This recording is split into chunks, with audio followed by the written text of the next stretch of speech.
Bismillahirrahmanirrahim. Assalamualaikum warahmatullahi wabarakatuh.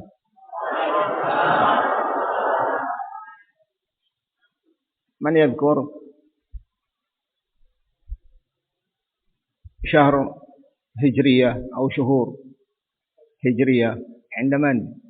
Siapa yang bisa menyebutkan bulan-bulan hijriyah? 'Inda man?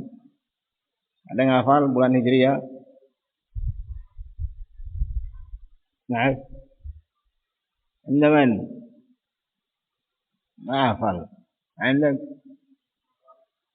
Safar, Rabiul Awwal, Rabiul Akhir, Jumadil Ula, Jumadil Tsani, Rajab, Sya'ban, Ramadan, Syawal, Dzulqa'dah, Dzulhijjah. Ahsan. Ada. Ini bulan-bulan hijriyah. Baik, harus dihafalkan. Bagaimana hafalnya kita dari Masehi, Januari, Februari, Maret, April. Nah, biasakan kita dengan menghafal dan tahu dari tanggal hijriyah, sehingga kita tahu pada bulan ini ada amalan apa yang disyariatkan. Tahu, sehingga kita mengamalkannya. Pada bulan ini amalan apa yang disyariatkan, dan seterusnya. Ada. Baik. Di bulan ini ada amalan apa yang disyariatkan? Siapa yang tahu? Yaitu di bulan Muharram. Indah. Puasa Asyura. Puasa Asyura. Baik, berapa hari? 9, 10. Asyura dari kata Asyra, berarti tanggal yang ke-10 dari bulan Muharram. Adapun tanggal 9-nya yaitu Tasu'a. Nah, ini disyariatkan kita berpuasa di tanggal 9 dan 10 Muharram. Nah, Rasul sallallahu alaihi wasallam dalam hadis Abi Qatadah, beliau ditanya, Su'ila Nabi sallallahu alaihi wa ala alihi wasallam an siyam yaum Ashura. Faqala yukaffiru as-sanata al-madiyah. Rawahu Muslim. Rasul sallallahu alaihi wasallam ditanya tentang puasa hari Arafah. Ashura. Puasa hari Ashura, 10 Muharram. Maka beliau mengatakan puasa di hari itu menghapuskan dosa setahun sebelumnya. Masya Allah. Sehari dia puasa, setahun dari dosa-dosa kita dihapuskan. Sedikit amalan, besar pahala. Kemudian Rasul SAW mengatakan tentang hari yang ke-9-nya dari bulan Muharram, yaitu Tasu'a, bahwa itu disyariatkan puasa. Dia mengatakan, la in baqitu ila qabil la asumanna at-tasi'. Rawahu Muslim. Dari hadis Ibnu Abbas. Rasul sallallahu alaihi wasallam mengatakan, jika aku masih hidup pada tahun yang akan datang, maka aku akan puasa juga pada tanggal 9-nya. Nah, jadi 9, 10. Baik, ada. Nah, kemudian di bulan ini di samping ada amalan-amalan yang disyariatkan, juga ada amalan-amalan bid'ah yang biasa diamalkan oleh orang-orang di bulan Muharram ini. Nah, seperti merayakan malam tahun baru Hijriyah, yaitu 1 Muharram. Pada malam 1 Muharram mereka rayakan dengan perayaan-perayaan. Nah, ini tidak ada dalilnya. Sebagian mereka mengatakan mereka orang-orang kufar merayakan dan meramaikan malam tahun baru Masehi. Nah, kita pun jangan kalah. Jadi kita pun ramaikan juga. Kita rayakan malam tahun baru Hijriyah. Jadi sama aja dengan bahasa dia. Mereka berbuat dosa, jangan kalah. Kita juga harus lebih berbuat dosa. Subhanallah. Nah, seperti itu. Wal'iyadzubillah. Jadi, ketika mereka berbuat amalan-amalan, yakni orang-orang kufar, perbuatan-perbuatan, nah, yang itu adalah haram menurut Islam, yang kita ikuti. Mereka mempunyai din yang beda dengan kita. Nah, dengannya, jangan kita tasyabbuh dengan mereka. Man tasyabbaha biqaumin fahuwa minhum. Barang siapa yang menyerupai suatu kaum, maka ia termasuk dari mereka. Nah, dan juga ada amalan di Muharram ini, yaitu mereka mengadakan doa bersama. Doa akhir tahun dan doa awal tahun. Jadi di akhir tahun itu dan dia ingin masuki tahun Muharram ini malamnya, maka ia berdoa dengan doa-doa yang tidak diajarkan, walaupun isinya bagus, dihindarkan dari kejelekan, dihindarkan dari musibah malapetaka. Nah, pada tahun itu, tapi tetap karena tidak ada ajarannya, maka tidak boleh kita untuk mengamalkan. Man ahdatsa fi amrina hadza ma laysa minhu fa huwa rad. Barang siapa yang ia mengadang-adakan dalam urusan agama ini yang tidak ada perintahnya dari Rasul sallallahu alaihi wasallam, maka ia tertolak, mardud. Tertolak. Jadi tidak ada. Nah, doa akhir tahun, doa awal tahun. Di situ dibaca doa akhir tahun, kemudian setelahnya awal tahun. Tidak ada. Nah, satu dalil pun tidak ada yang mereka tunjukkan kepada kita. Nah, dengannya tidak bisa kita ikuti dan kita amalkan. Dan juga pada Muharram ini, amalan-amalan yang tidak disyariatkan, dan itu termasuk bid'ah, yaitu puasa di akhir tahunnya dan di awal tahunnya. Sehari di akhir tahun itu dan sehari di awal tahun itu, yaitu tahun Hijriyah. Berarti dia di akhir Dzulhijjah, nah, dia puasa. Dan di awal Muharram dia puasa. Nah, hal ini juga sama, tidak ada dalilnya. Sekalipun ada hadisnya, maudhu', palsu hadisnya. Orang yang ia berpuasa di awal, nah, di awal Muharram dan di akhir, yakni sebelumnya dari Dzulhijjah, sehari sebelumnya dan sehari setelahnya, berarti dia mengakhiri tahun itu dengan puasa, mengawali tahun yang waktu itu dia akan jalani dengan puasa juga, maka akan dihapuskan dosanya selama 50 tahun. Hadisnya palsu, maudhu'. Nah, ini banyak diamalkan oleh mereka dengan puasa itu. Amalan bid'ah di bulan Muharram. Nah, sebagian lagi mereka mengadakan zikir-zikir tertentu, baik qiraah-qiraah tertentu, yang itu semua tidak ada ajarannya dari Rasulullah SAW. Mengamalkan ibadah tertentu di waktu tertentu butuh dalil. Nah, kita disyariatkan untuk bertasbih, bertakbir, subhanallah, subhanallah, alhamdulillah, alhamdulillah. Bebas. Subhanallah wa bihamdi, subhanallahil azim. Bebas, kapanpun. Dan berapapun jumlahnya, bebas. Tapi kalau sudah dia menentukan jumlahnya, harus 1000 kali, umpamanya. Dan di malam Nah, tahun baru Hijriah umpamanya.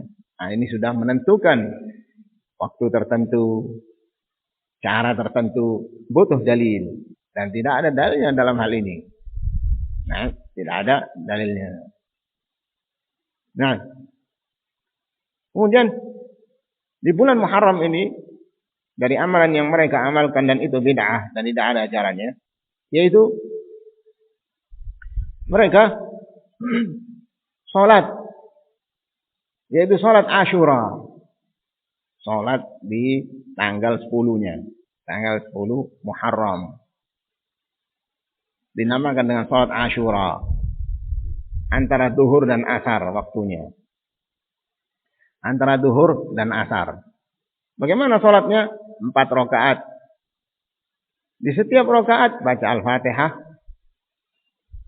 baca Al-Fatihah, baca ayat kursi 10 kali, Al-Ikhlas 10 kali, Al-Falaq 5 kali, An-Nas 5 kali. Dari mana? Nah, ada. Kalau ini benar, maka sudah banyak yang mendahului kita dari kalangan salaf.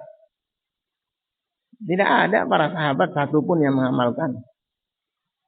Nah, dan demikian juga ulama pada zaman kita sekarang ini belum pernah mereka menganjurkan untuk sholat ini.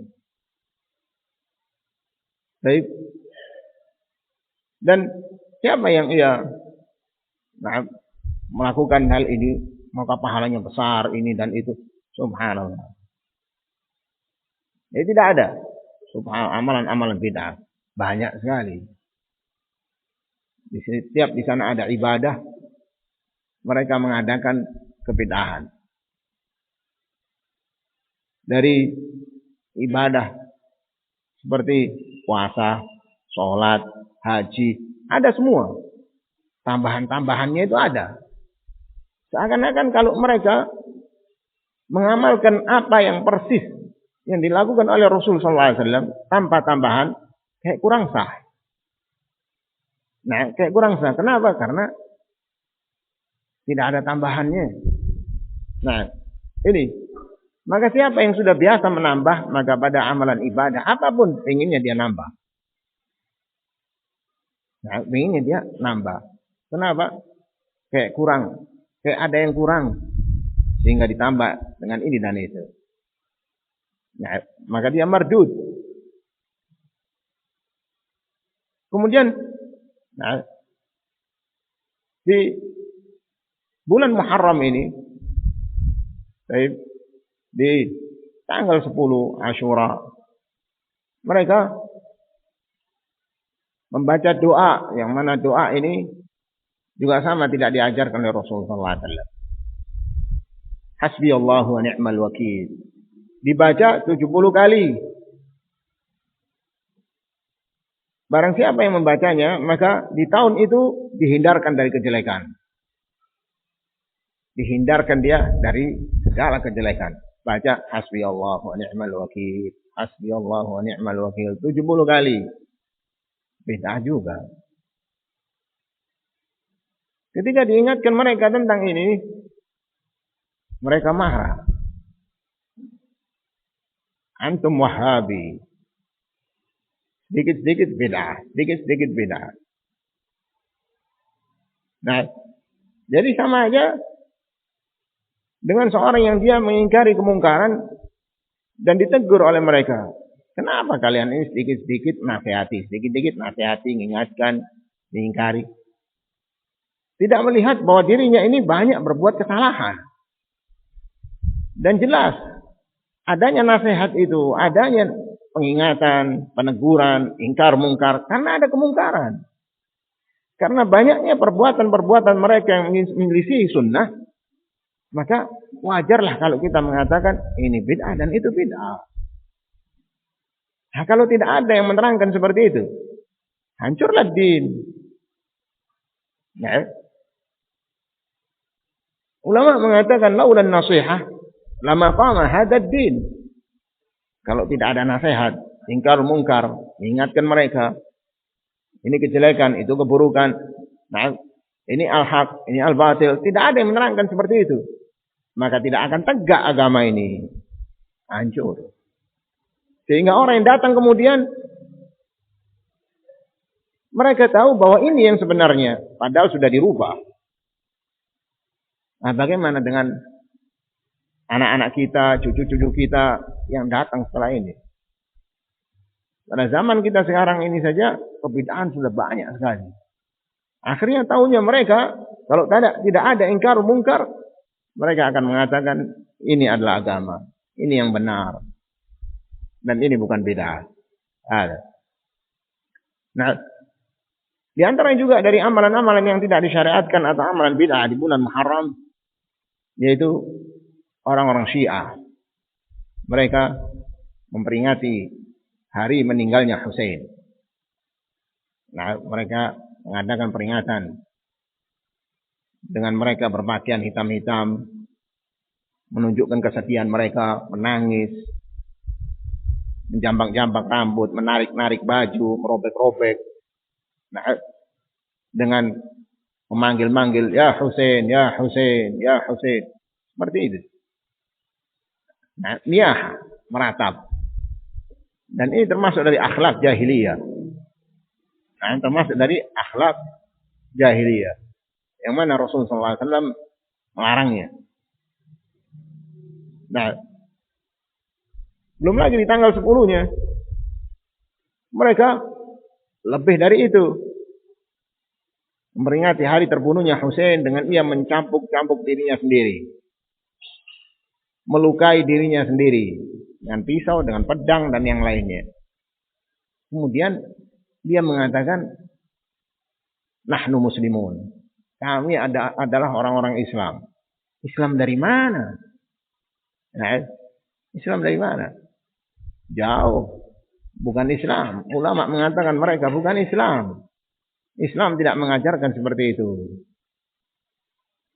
Nah, di bulan Muharram ini juga tidak luput di negeri kita juga ada mereka yang mengadakan acara-acara dan itu jauh dari Islam, yaitu seperti di kota Solo yang mana Kebo Bule atau yang disebut dengan Kiai Slamet, mereka bertabarruk dengannya, bertabarruk, cari berkah dengan kotorannya. Nah, mengadakan acara-acara syirik, wal'iyadu billah. Nah, berebut ya ikhwan, kotoran kebo, kerbau, binatang, kotorannya untuk rebutan. Dan ia bertabarruk, cari berkah dengannya. Dan ini ma'ruf. Nah, dan ini ma'ruf, terkenal yang seperti ini. Juga sama di bulan Muharram. Nah, dan banyak lagi dari amalan-amalan di bulan Muharram ini. Sampai kebanyakan mereka menganggap bahwa bulan Muharram adalah bulan sial. Jadi jangan ada seorang yang menikahkan anaknya di bulan Muharram. Mengapa? Karena akan hancur keluarganya. Berantakan. Nah, tidak langgeng antara suami istri. Kalau dia menikah atau menikahkan anaknya pada bulan itu. Mana ada dalam Islam bulan sial. Tanggal sial. Ini tatayur. Tidak dibenarkan penganggapan sial seperti ini. Dan ini yang menafikan ketawakalan kepada Allah Azza wa Jalla.